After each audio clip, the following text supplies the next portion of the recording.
Walter Hofer, spannender und hochklassiger Wettkampf gestern in Kusamo, obwohl die Bedingungen nicht einfach waren.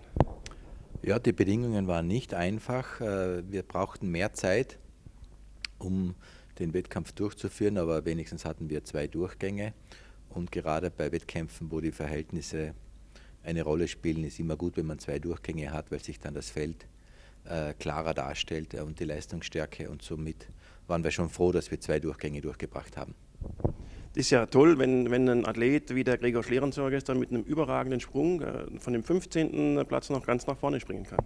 Ja, das ist ein Beweis für unsere neue Konstellation mit der Materialänderung im letzten Jahr und der erhöhten Anforderung an die Athletik. Das heißt, die Tagesform spielt eine größere Rolle und dadurch, dass das Feld so geschlossen beisammen ist, kommen diese Effekte natürlich zu tragen, was natürlich das Spannungsmoment enorm erhöht.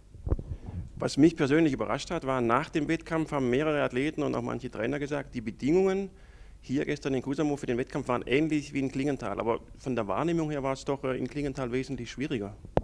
Na, ich habe mich unglaublich geärgert, als wir hier angereist sind und ich gesehen habe bei der Inspektion, dass wir eben noch immer keinen Schutz oben am Start haben für den Athleten. Und daher war die Kälte gestern ein entscheidendes Kriterium und wir hätten nicht mehr lange warten können mit den Athleten oben am Start. Und das wird uns hier nicht mehr passieren, das kann ich nur versprechen, weil bei diesen Temperaturen, bei diesem Windschild kann man nicht einfach länger als 2 Minuten oben verharren.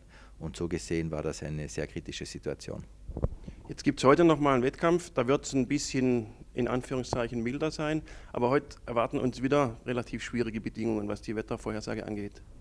Ja, ich verlasse mich hier immer auf die Prognosen von Miran.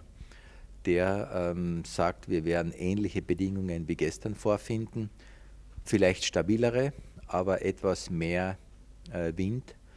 Wenn es beides zutrifft, dass es etwas stabiler ist, dann kann ich mir vorstellen, dass wir einen Wettkampf durchführen können, wenn die Richtung stimmt. Wenn es von der Seite kommt, dann sehe ich weniger Möglichkeiten.